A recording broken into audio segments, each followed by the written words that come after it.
out there on the socials.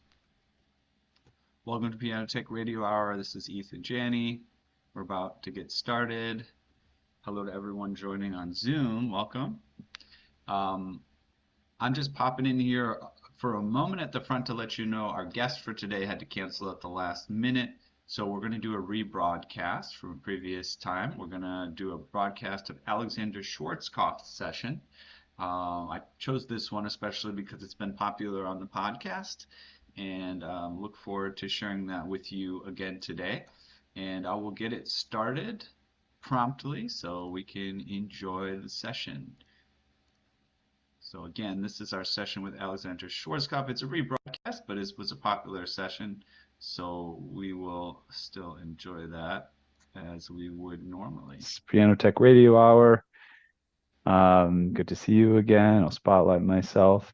I will just say right off the bat here, please excuse me if you're getting any issues with my internet. I'm really trying my best today, but I had some problems. So do let me know if you are experiencing problems on your end with my internet signal.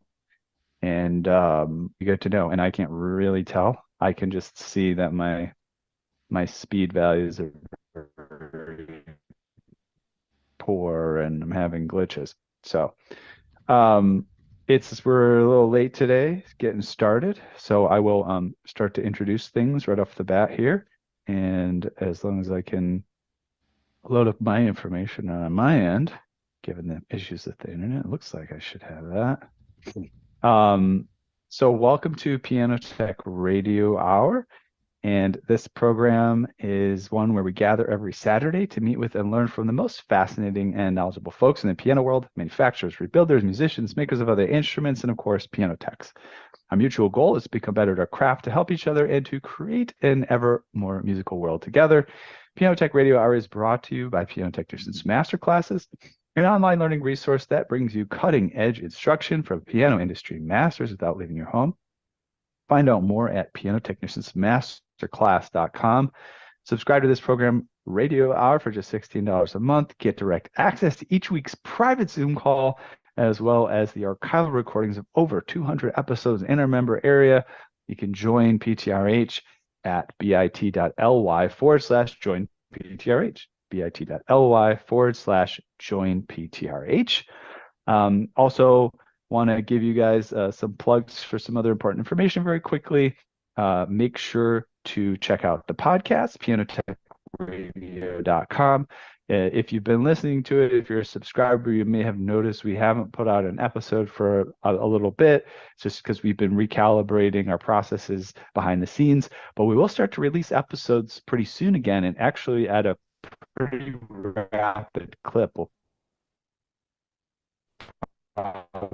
release some episodes daily for a little while. So keep an eye out for lots of more great content.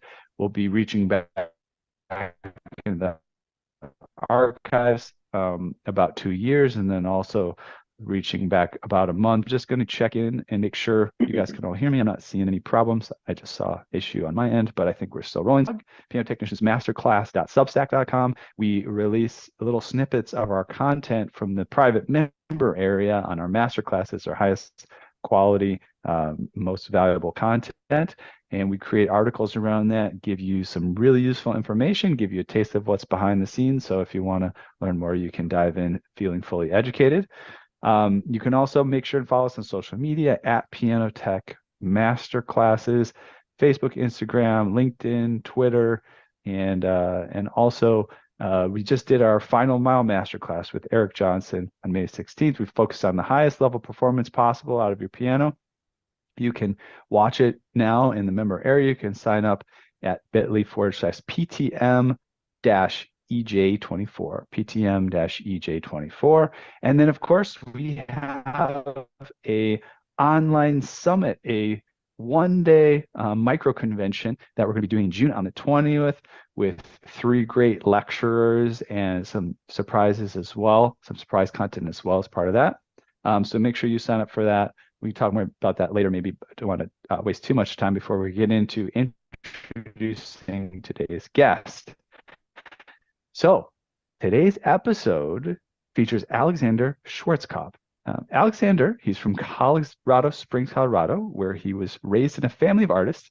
His father's an architect, prolific string player from Stuttgart, Germany. His mother was an actress and professional puppeteer.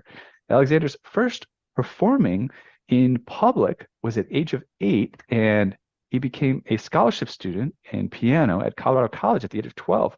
He has since competed and performed in the United States, Germany, Italy, and the former Yugoslavia. Alexander's doctoral research resulted in the publication of a structural analysis for performers, Falko Steinbach's Figures, 17 Choreographic Etudes for Piano, 2006, and has led to numerous performances and discussions of Steinbach's work, including featuring in 2 performances series in Germany in 2012, giving workshops during the Internationales Clavier Festival, and presenting a lecture and demonstration and performance for the Oregon Music Teachers Association. In 2011, he also recorded an interview and selections of etudes by Steinbach and Chopin for a broadcast of his local NPR station. He's a composer, a performer, premiering his works in the US, Germany, and is also an advocate and commissioner of new music. Currently, in addition to performing and composing, he teaches private piano lessons, facilitates music exploration with children at the University of Oregon Spencer View Co-op Family Center in Eugene, Oregon, where he lives with his family, including his cat Maya. I don't know if maybe we'll bring Maya on as a guest star. We didn't talk about that, but I know there's even more stuff we may talk about today that I didn't really allude to in the bio. But Alexander, welcome to the show. How are you doing today? Thank you. Great. How are you doing today? I'm doing very good. Aside from the technical difficulties. Yeah. And I know you're kind of like in your home studio space where I think your piano's right there at our right, your left, which is great to be in your inspirational creative space with you. And I even see behind you on the wall, one of your visual compositions is featured. That's correct. Tell us what that is, just because it's right there. What is this flower-shaped object behind you on the wall?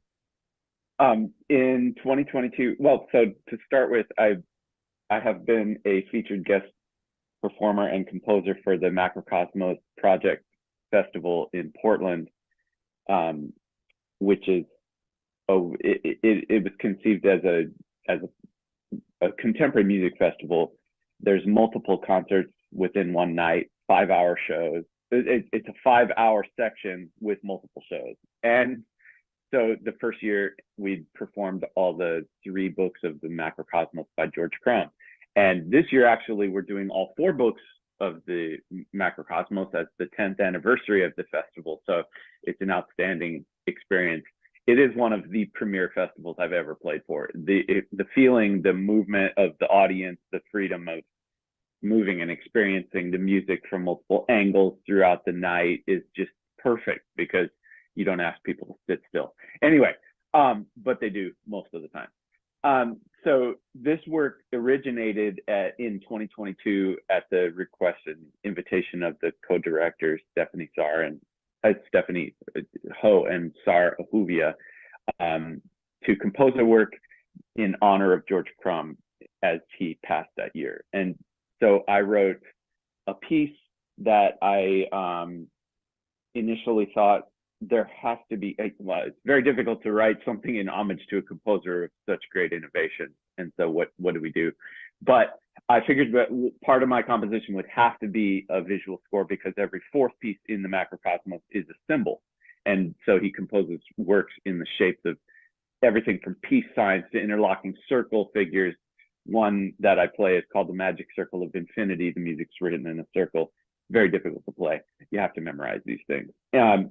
So I wrote this piece with this notion that I was going to put it onto a form, a visual score, but hadn't had the idea yet. So once I drew it, it emerges from interlocking infinity loops. One goes from the inside of the circle to the outside, and then the next one goes on the outside limb. So there's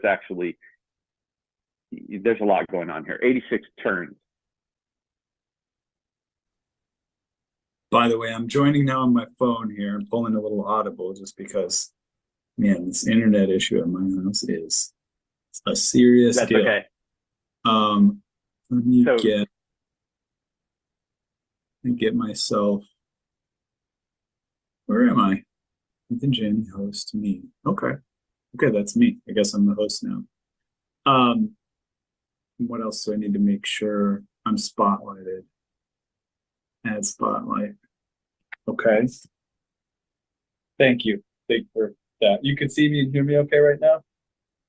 yeah, Okay. All right. Phone version. I caught most of that, and also you and I discussed it earlier. So yeah. And so anyway, the piece itself is composed onto that form, and that's the gist of it. I have a very nice written out version that I play, and that movement I memorized pretty quickly, so that's actually not a problem. I could play it with this in front of me now, but it would be a little difficult to follow. So anyway, yeah.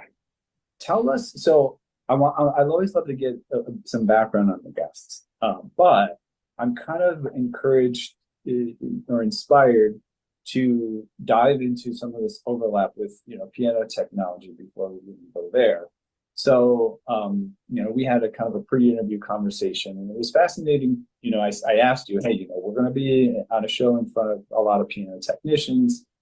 Do you have any interesting overlaps there? And you jumped, chomping at the bit. You had some very interesting collaborations with piano technicians and pianos and things like that. So dive into this. Tell me what's been your experience being a performer and working with piano technicians.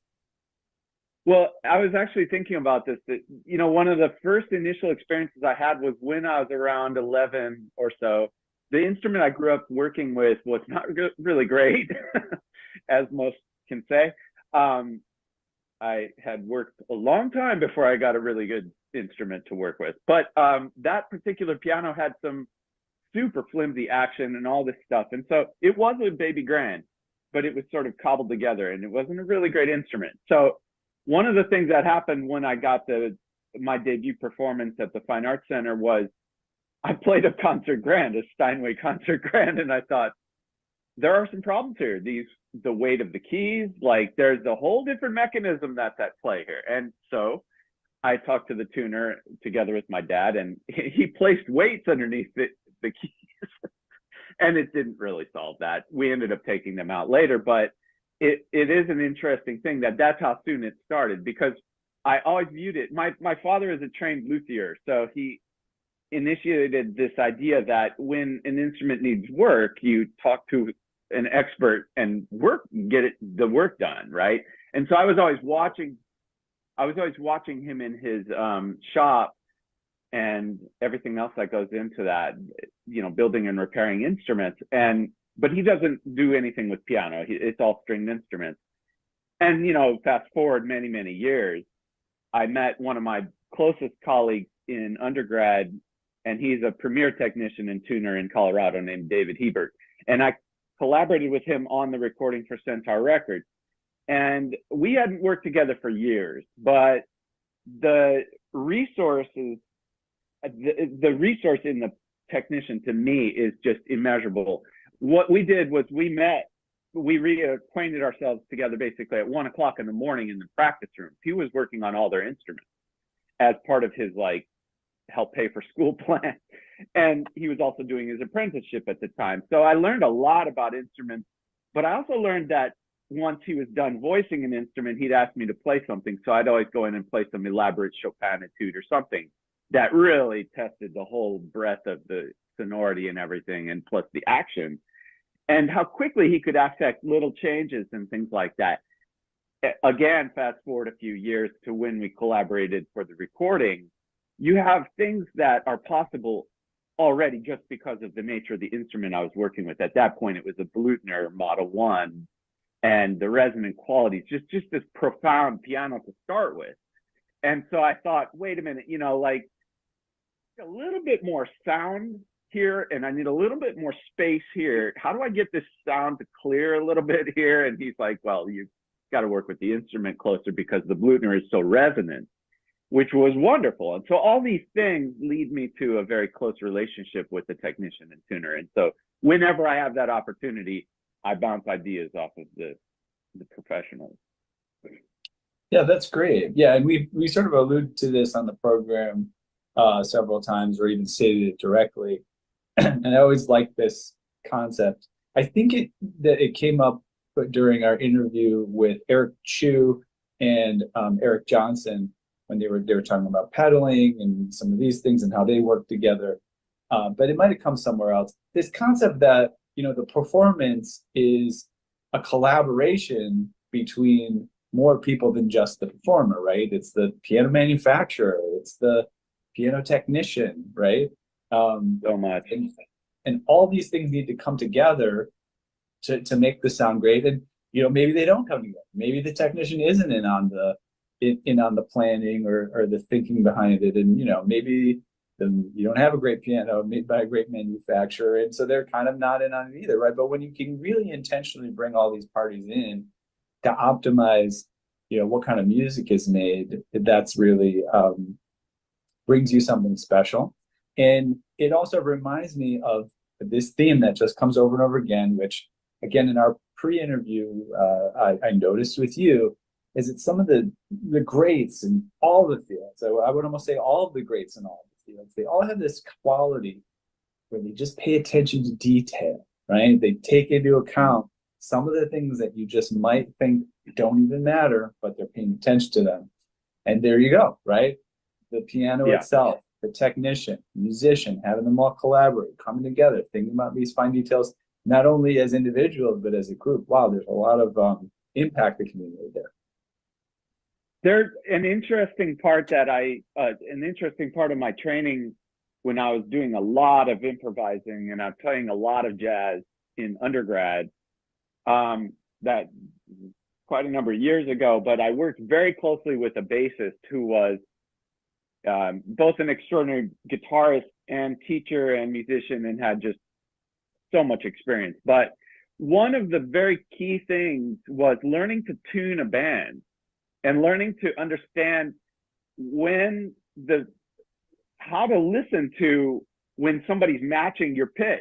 Where is that curve and when is it aligning?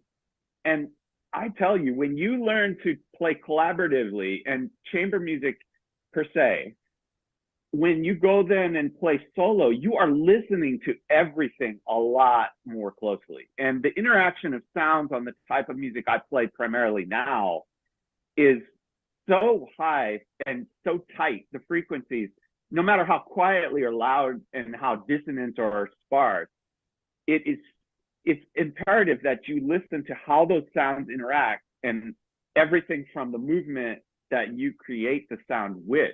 So the movement and all the sound, it's all originating here, and then going from there. So, and it brings me to this one exercise that we always think about. When I have a student in the studio, especially one that can really hear, I ask them to walk across the room and play one pitch, and then ask them to tell me when they hear the end of the pitch. And it's a game I learned from the great Heinrich Neuhaus, who supposedly gave that as an exercise when he was auditioning two of the greatest pianists of the 20th century. And it's a fascinating thing to understand where and how far that resonant quality and wavelength goes. So to truly listen to that when you're playing takes time. It necessitates adjusting tempos, all of that, of course, for the action of the instrument as well. But those resonant qualities, those are what should be dictating how we play. And therefore, you can never play the same way twice, and especially not when you're playing a different instrument.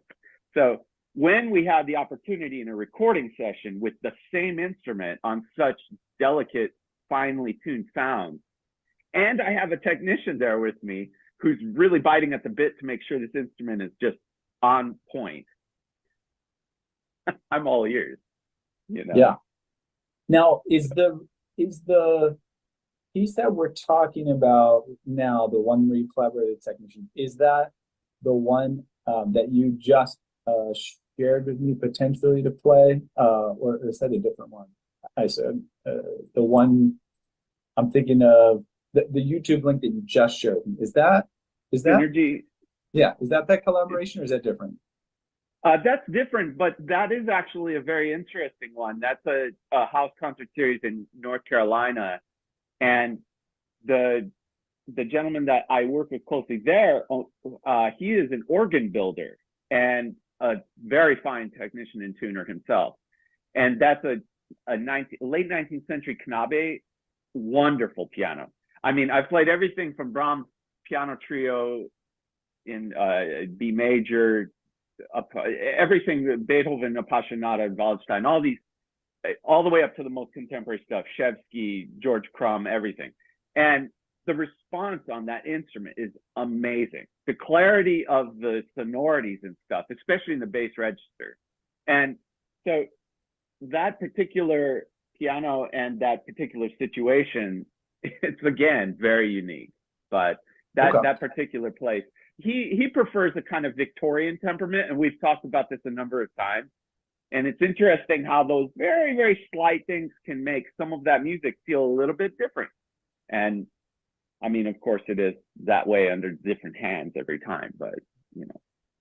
So I definitely want to listen to some of your music on the call here today.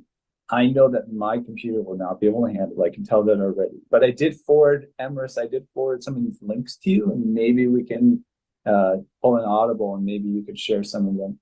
Emrys, can you Yeah, definitely. can you see those emails that I forwarded you by any chance? Yes. Yep, I got them.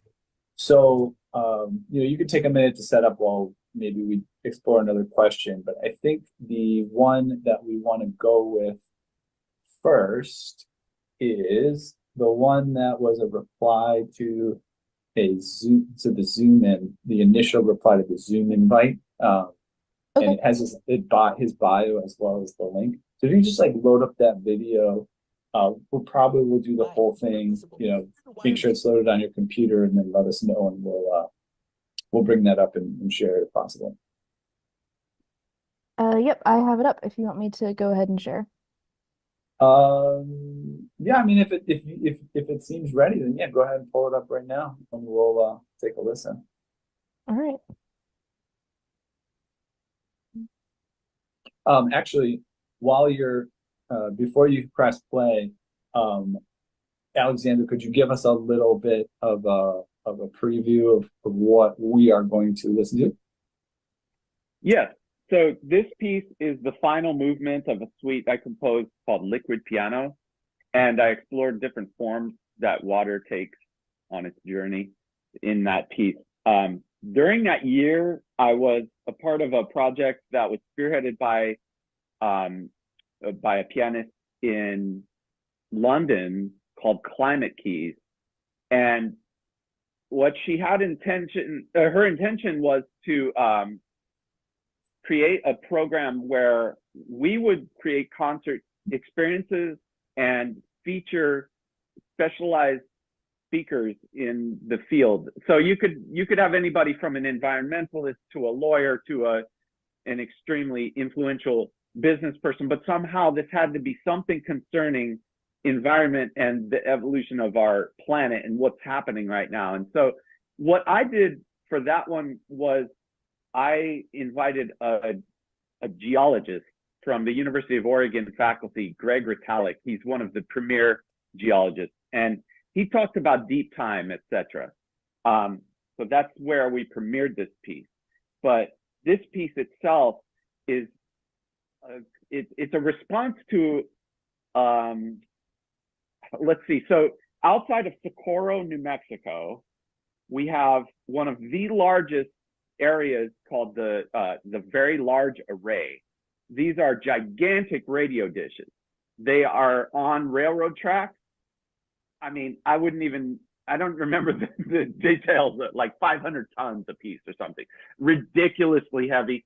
And they're able, with the movement of these dishes, which exist across miles of track, multiple of them, right? 27 dishes or something like that. They can position them in such a way to reach deep, deep into space. And they've told us about like experiences where they researched inside of,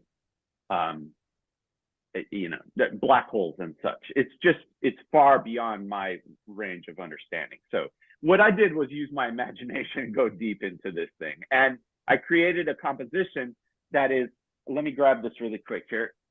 Yeah, sure. And I'll check in, Emrys, just to check in with Emrys. You shared your audio when you did the screen share option, right? Yes. Okay, great. Just want to make sure that. This is I created this piece of art. Oh wait, let's unshare your screen real quick, Emrys, so we can see what he's showing. There you go. So this is a piece of art that I just used I think that I was sitting in the car by the seaside back in Oregon, and I had this idea that I wanted to start this piece from the center, and I wanted it to look like it was something of an explosion of idea and representing this contacting of radio signals and all this stuff. And so I started from the middle point D on the piano, and each of the lines goes up and you read it clockwise.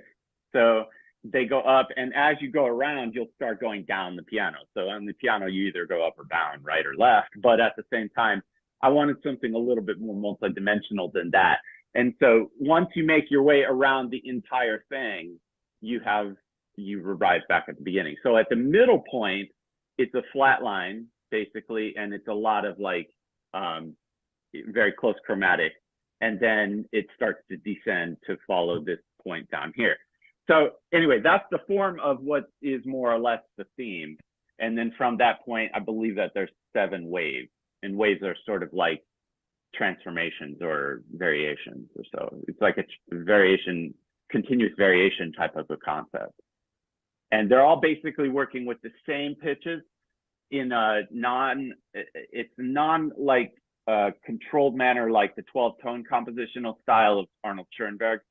A little bit more loose than that, but it's using those concepts. And so I built and designed the piece out of that, but each one of those waves explores like a slightly different genre and tempo and reflection and technical exploration of those same concepts. So awesome. Yeah, we'll take a listen, and I'll just make a comment in that, yeah, like the artworks and like all the stuff that you're bringing into the equation, it's we'll talk a little bit more, and I want the audience to get to know you a little bit more, because I mean, you could look at this and be like, who is this guy? Like, what is he doing? He's writing pencils on a paper and calling it music or whatever. But oh yeah, I think if you're in the audience, you're kind of scratching your head. We're going to talk a little bit more about Alexander's, background and, where he's coming from. The guy's got perfect pitch. He has a very nuanced approach to music and, kind of sensory input. And I think my goal here is to take some of the stuff that we're looking at where it's like, we're actually a lot closer to, I think, accessing you and your intentions and where the stuff all comes from than it might seem. At least, I don't know, but we're going to get into it. But I think listening to some music is a strong part of that. So Emrys, go ahead and bring that recording back up, and we'll take a listen. Thanks for the setup there.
right, thank you for that.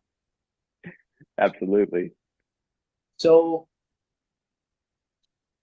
we got a little bit of your background in your bio.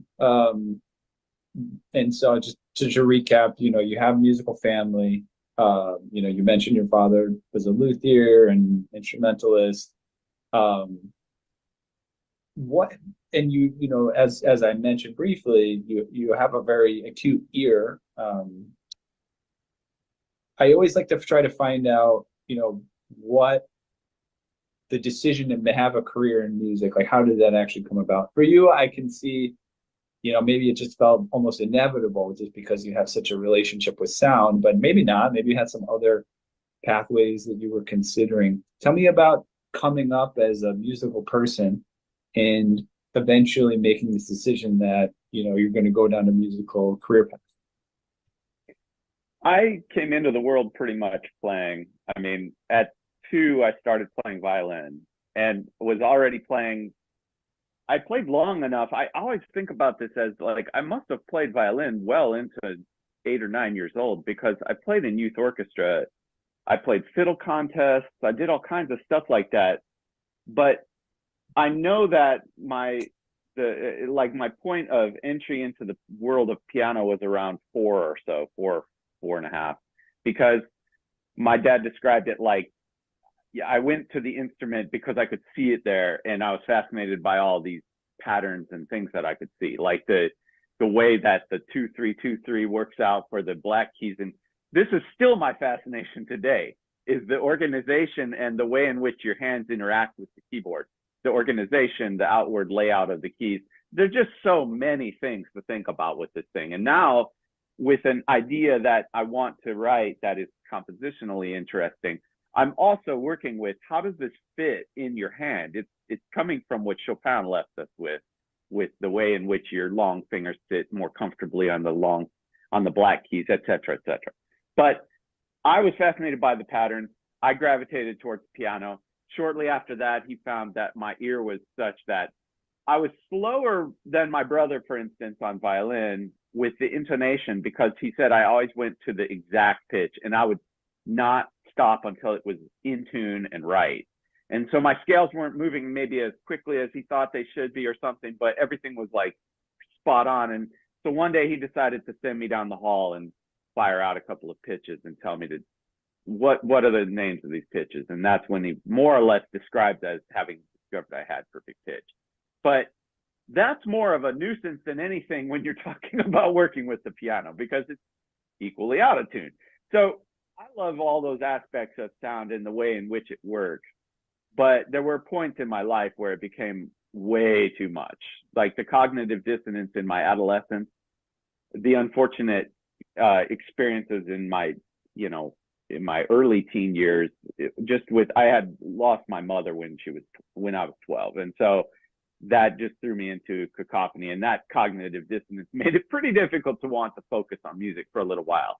But nonetheless, since I was a young child, I was pretty certain that was where I was headed, because that's where I lived in my head. And he always told me to practice, and I would find ways to practice that would kind of kill time. So while I was working on my Mozart sonatas, when I was like, whatever, 9, 10, however old it was, I sat underneath the piano and started playing them backwards like this. And then people found out I could do that and would call me out at a party and be like, hey, I heard you can play Bach's Invention like this. And so I went and played the D minor Invention backwards like that. But I don't do that anymore right now. Maybe I should. But there's other things to be done. That's one of those that led me if down you want the road. If you want like a viral video, I think that's probably part of it. Yeah. My favorite videos is a pianist. He's sitting on the bench backwards, and his hands are on the keyboard this way, and he's doing leg lifts while he's playing something backwards. I can't remember what it is, but it's something by Bach. And I was like, yeah, that's right where I need to be, because we were talking about Goggins. Nice. Anyway, so that's where I just felt like it was inevitable that I was headed down that road, because I kept finding more and more that I wanted to stay with the instrument and the music. I participated in my first composition competition at around like 12 years old. right around the time when I won the Stars of Tomorrow, and that's when I made a debut of sorts in Colorado Springs and began studies at Colorado College after that. However, the teacher I worked with directly before that, I recently came back into contact with in 2018. He's a longtime professor at Stanford, unbelievable artist, and it was just one of the most wonderful reconnections I've had. I had the great fortune of just playing for his festival there in this past August again, and it has been really wonderful to reconnect there because, I mean, he was in his doctoral studies and coming to Colorado Springs to teach me and maybe one other student or so during that time in my life. And so then look, you know, how the time turns. And so I wouldn't think of career per se, but I also am self-taught on accordion, and I played a lot of that music, folk music, throughout all those years as a utilitarian resource, basically to make cash from very young with my dad and my brother at big festivals and whatever. I mean, it was a lot of fun, but it's just like, you know, the accordion is like weightlifting. But that was nonetheless important aspects of playing music, in my opinion. I still have such a love for folk music, bluegrass, all different kinds of styles, because I mean, that's the bread and butter of what this great music that people refer to all the time is coming from. I mean, if you really want to get down to what the origins of, especially when you're talking about some of Beethoven's greatest music and other composers, you need to look no further. I mean, it's right there. Or the bird with Mozart, they always talk about, right? Well, we know that birds are full, and we have a, you know, incredible resource there for sure. So once it became like much more clear that I was going to go on and do something with it, you know, fellowships and scholarships and a lot of practice and entering competitions, always to try to best my own possibilities, never to compete against others. That's the same way that I race as a trail runner. I mean, you know, it's about what you can achieve in this world, and I needed it. I'm an auditory human, and that's where I am. And so it's both difficult because it's imperfect, and I mean, I just had my tuner in the studio yesterday. I was like, I need this. And he's like, yeah, come on, can you wait till tomorrow? I mean, but my point is that, you know, we have to play. So sometimes the instrument is woefully out of tune, and, you know, it just, that's the way it is. And so it can't ever be determined by the quality of the piano. And the rule is that it's never the piano, it's always the pianist. So no matter what, we're going to play a different instrument almost every time. There is a lot of nerve and, you know, anxiety involved in that, especially when you're talking about playing in concert halls where you just don't know what you're going to see. And who prepared the piano, if it was prepared at all. I played a piano in Brazil, and this is nothing against anyone, but it was one of the worst instruments I've ever played. I had to play Bach Goldberg variations. I had played a lot of different, very technically demanding pieces on this piano. Every key was out of regulation. And I mean, I thought this was going to be a nightmare. It turned out to be one of my best concert experiences because I listened to every single thing more closely than I think I ever had to. Interesting. You know, when you think about playing out of the decay of the pitch, this is like, becomes very problematic when you don't know exactly what's going to happen right next door. Yeah. You're playing a scale. So yeah, it's a very fascinating thing. And that's why I have a career, I think. That's the reason why I'm still playing, is that my interest is piqued. Yeah. I've had a conversation with a handful of people about this, especially from a technician's perspective, you know, and from a musician's perspective. Yeah, the best players, whatever instrument you give them, and make music on it, you know. And yes, they'll strive to get the best instrument in the best condition they can. But once it's go time, you know, once it's performance beat, the downbeat, you got to focus on that instrument and making it the best it can be. Yeah. I'm actually hoping to find some time. I think I'm going to squeeze it in the next week or two to record an album that starts on an out of tune piano and finishes on an in tune piano. So each successive song, I work on the instrument a little bit in between. I compose things that are based on the instrument's present condition, and so I'll more on that later. So I'll have some time to do that. Let's talk about synesthesia. I want to talk about that, and I became fascinated with this concept a while ago, over a decade ago, I think at this point, out of my interest in neuroscience and this kind of fascinating domain, which I think really is only came to be understood in recent decades, right? I think in the past, it's been something where it was just very confusing to people. And so it crosses many domains, but synesthesia, for those who haven't learned about it, it's when you have a sort of a cross-modal interaction in the brain, cross-sensory interaction. So if I hear something and it evokes a color in my visual field, or there's some of the craziest ones are, somebody tastes something and they have a color, right? Like, oh, I eat chicken and it's orange, and you're like, what the heck are you talking about? And these are real experiences that people have. Where, and it's, they don't know exactly how it works, but you can imagine these domains in the brain have to be connected. And it's basically either increased activity or increased connections that may cause it, or a decrease of inhibition. So the brain has a mechanism to inhibit certain things from happening. Like when you're asleep, your brain inhibits you from, perceiving everything that's going on so you can still sleep. And then when you wake up, the inhibition goes away. So it could be that these domains are already connected, but in people that have these experiences, there's just less inhibition. So tell us about, I don't know how deep it goes. We didn't get too deep into it previously, but tell us about your experience, your synesthetic experiences. It's everything in the world is sound, and it is all interesting. I mean, in growing up and playing in the dirt and always being fascinated with the trail from a very young age, hiking, mountain biking, whatever it is, I always connected what is the sound that I'm seeing. In other words, like, I don't, you know what I mean? Like, there's as much smelling going on when I'm perceiving that way as this. Like, I'm looking with my eyes, but I'm hearing more of what I'm looking at than it's constantly crossed all the time is all I can say. And I had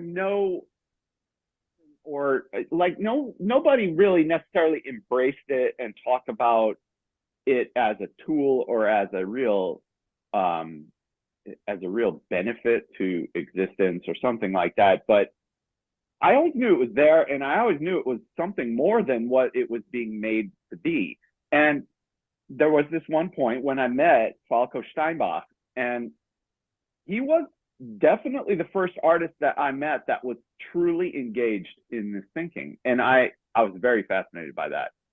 And I thought, okay, to what extent, whatever. I mean, I was already older. I was already in my early 20s, but I thought, this is an artist that I've got to think about, because this is not like, you read about this with Scriabin, but then they call him crazy and move on. Like, nobody understands exactly what he was dealing with, because they wanted to say, now, come on now, let's just move on here.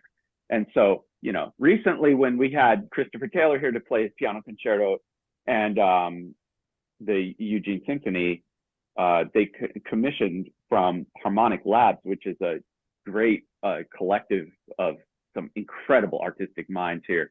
They created an organ basically where they would play a pitch and it would cast a color. And so when they played his music, they did it the way that he intended to, and it was really fascinating. Now, my point, after having all the experience I have had and finding and really working the sound that I'm looking for as a composer, how to voice those chords in Brahms or Chopin or Schoenberg or Crumb or Shevsky, what is the meat of the sound? How do you find that? Like, once you've really trained that thinking, you go a little bit outside of just using your inspiration. But once you're inside of it, you can listen and experience sound like you're inside of it. And so there's always this thing that has been present there for me artistically, and I create art to represent that, because that's where I find certain hues and certain densities of colors. I've found my preferred, timbres and so on and so forth. Those things exist that way. But my goal as an artist is to give back what was given to me. So I had to teach it. And from the beginning, I thought, well, how am I going to teach this to a kid who doesn't know how to read or anything like that? Well, I gave him a blank piece of paper, drew a keyboard on there, and sent him home and said, next week, please show me how you hear each of these pitches. It may change, but just try to make a decision and look at the color wheel and understand what might this sound represent in color. It's just another way to understand. It's a process of association thing. And as we know, the more that you can attach to, the more meanings and multiple meanings, like abstraction, that you can attach to each of these things we're trying to learn, the better you're going to know it and become it, and it becomes you. So it was really profound with a couple of students, one particularly because he has perfect pitch as well. And he just giggled right away, and he did amazing things with it. And we talk about it as we're working through some of Chopin's most difficult etudes or whatever, like inside of these unbelievably dense and technically involved rhythm and keyboard configuration, just whatever, moving all over the instrument. I have specific preludes I love because of how Chopin worked with the texture and the particular register and such.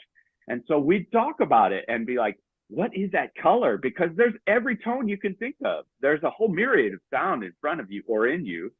And yet there is a hue there.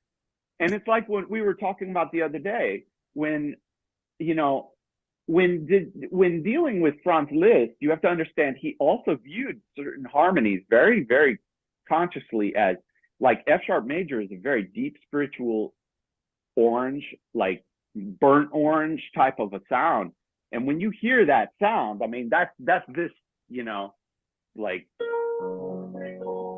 when you hear that sound, that's exactly the same sound that Schubert wrote in his third Impromptu in Opus 90. But is it? Because that's G flat major. And like you said the other day, when you look at that, oh yeah, you just transpose it to G major, it'll be easier to play, right? It's not even remotely the same music. First off, it's not on the black key. Second of all, it does not have that warmth. G major is just a very different sound. So it's a very interesting thing that way. And with inharmonic equivalence, and the way that when I started playing music, I was playing a stringed instrument. Thus, we have problems with intonation. Because still to this day, when I'm rehearsing with quartets or orchestra or whatever, this is a real problem. You have to find how do you ask for what you need if you're looking for something to be in tune? Is it really just play in tune? No. There's a way that you think of the upper side of the pitch, or this, like, a leading tone has to be a little bit higher. Well, how do you explain that aside from saying just 2 cents higher? It's not like that. It's like you have to think like singers talk about this head voice or something, lifting on the face, lifting on the jaw, like feeling this lift. There's these things that happen with sound. It's just beyond the sound itself. Yeah. So I represent it in art so that I can then translate that into sound.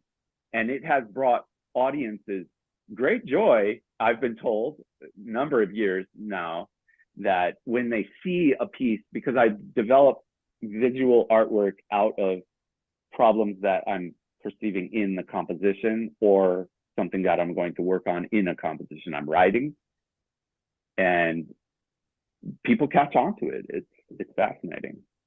I'm really excited to hear this other piece that we have potentially queued up here. So Emrys, I want you to cue it up, and I think maybe we'll just listen to a portion of it or something. You can tell us what we want to hear, but yeah. So this is like taking this sort of synesthetic concept even to a different, almost like a tactile level on some cases as well, because you created a piece that is poetic, inspired by poetry, but also very like mechanically inspired by the computer keyboard and the act of writing and typing.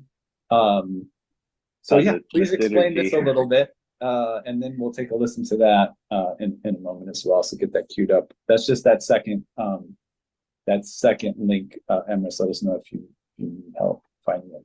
Synergy. The synergy? Yeah. Yeah, synergy. Yeah, Well, go ahead. Go ahead and explain.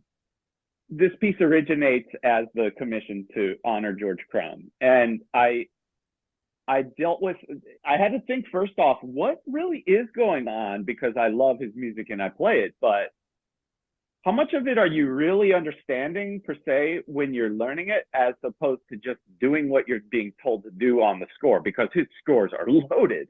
Every note has like 2 or 3, commands and directions going on.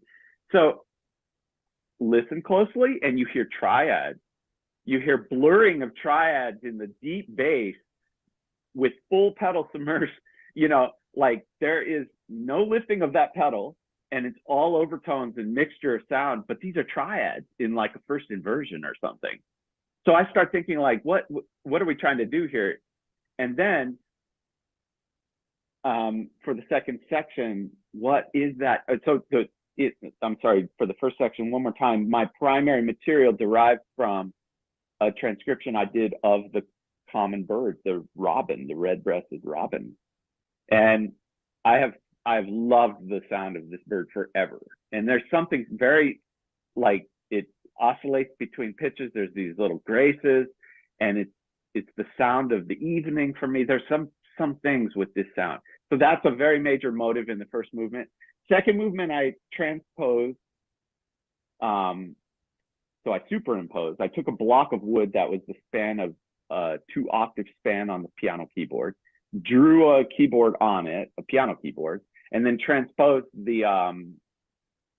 all the letters and symbols from the QWERTY keyboard to represent the ability to try to play the piano as a typewriter. I initially conceived it to try to play it on the toy piano, but it didn't do anything for me. So from that point, I transcribed note for note, letter for letter, Lewis Carroll's Jabberwocky, and it is just it was so much fun, but it took a lot of time and transformations to find exactly how to meld and get as close as possible to the linguistic aspects of the translation that I was trying to capture as well, through the rhythm of the sound, through the density of the sound. There's one kicker in there again. Every time the tone D above middle C sounds, that's the space bar. So any place in that entire piece where that sounds, that's a space bar. And I first throw that idea of this superimposition of the QWERTY keyboard in the first movement by transposing and translating George Crumb's date of birth. And that motive it's the first point where it gets really dark and deep before kind of the final statement of the piece. Anyway, and so then I transposed all 7 stanzas of the poem for the second part. And I haven't heard this yet, but just some other things I'm going to be looking out for. The poetry, has some, I don't know how much has been studied, but poetry has some commonalities with music, repetitions, themes, variations, and choruses, and, forms, A, B, and things like this. And I think what I'll be interested to listen for myself is where you're hearing the sort of musical structure of poetry, not the prosody, well, maybe a little bit of the prosody, I guess, but more the modular, I guess, call it aspect, right? Because there's words. You're going to hear words, and words that are used again, you're going to hear that sound of the word, you won't know what word it is, but you can hear it again. I'm really interested to hear how those get distributed. And one thing really quickly, the most important thing I think that I discovered in time, aside from the D being the space bar, is the fact that every time when you're typing and you need a capital letter, you need to do two combinations of keys, the shift and then that letter or that symbol or something. So every single time you hear an outside grace note, that's a shift key. And it just makes the whole experience sort of kind of comical. It's like comedy of errors in a certain sense. And I naturally, in transcribing this, thought so much about the Italian street theater, you know, the figures like Pierrot and Harlequin and these figures from the Renaissance. And so I thought about how much of that drama was included in the music of composers like Debussy and otherwise, to illustrate ideas.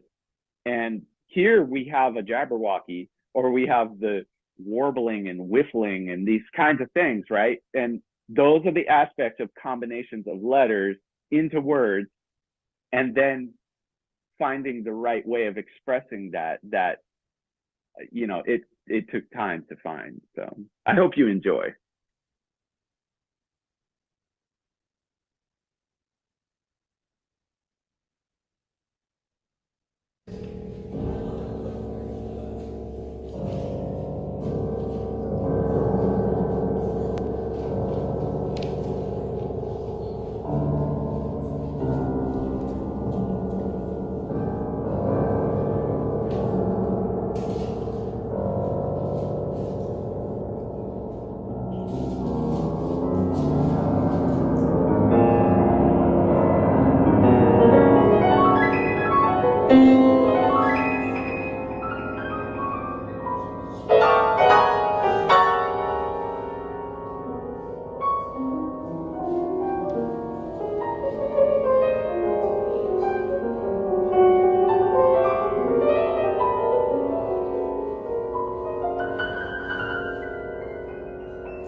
Wow, intense. Yeah. I'm back on my computer now. Just in time for my phone to die, which is kind of weird there. Um, guess I have the internet back. Well, we got a chance to get through a lot of stuff. It went by very quickly. You know, you got a lot of stuff to share about. So we did as much as we could today. Um, Absolutely. and we started a little bit late. But it's been a pleasure to have you here, and thank you for kind of giving us some insights into your world and how you think about music and the piano as an instrument.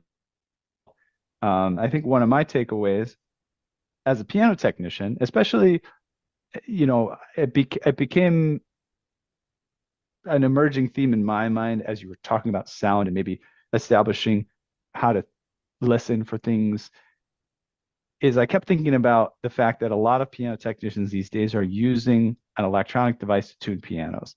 And they are tuning visually, which is in its own sense a cross-modal type of a thing. So they're looking at a dial on a screen to kind of figure out whether the pitch is where it's supposed to be, and the computer is helping them calculate where it's supposed to be. And sometimes that forces us to use our ears a bit differently, or maybe use them less as technicians. So I think that if anybody's encouraged that tends to use a device to tune the piano, to just maybe do or make up some of these type of exercises, to really immerse your ears in the sound of the piano, I think that would be a great outcome here. Just take out a sheet of paper and make the keyboard and listen to some notes and some chords and do some creative, coloring or whatever you want to do of associating with the sounds on the piano. I think you can only gain from those type of exercises, especially in a profession here where sound is so important, and at the high level, the nuances are really what matter. So, anyways, that's one of my big takeaways here. Any comments on that or final things you wanted to share before we start to wrap up? I think that's it. I think that's pretty well summarized there. Yeah. All right, excellent. I hope my signal's coming through okay. I realize my internet's been terribly spotty today, but yeah, it looks like it's not doing very well. But I'm gonna do my best at doing an outro here. Hopefully it comes across. Can you hear me okay right now? Or not Yeah. really? Yeah. Oh, okay. Here we go. We're gonna do the outro and then we'll say goodbye for the day. So this has been Piano Tech Radio Hour. It's the end of another musical journey here, and we want to thank Alexander Schwarzkopf for joining us today. As always, we're brought to you by Piano Technicians Masterclasses, cutting edge instruction from piano industry masters without living in your home. If you join us today by signing up for the session individually, make your life more convenient by subscribing to PTRH at $16 a month. Get the recording of today's session, our member area automatic registration for each week's new session. Sign up at bit.ly/join PTRH. That's bit.ly/join PTRH. And make sure to follow us on socials, check out our blog, check out the Radio Hour podcast, and check out our micro convention coming up here in June on the 20th. We'll have Mark Sarasano talking about some of these technical aspects of kind of measuring your sort of ear and your tuning. We'll have Jim Wilson sharing some tips and tricks from all the experts that he's been in contact with over the years. And we'll have some more great content for you as well. So make sure you sign up for that. And we look forward to bringing you on board there. All right. Without further ado,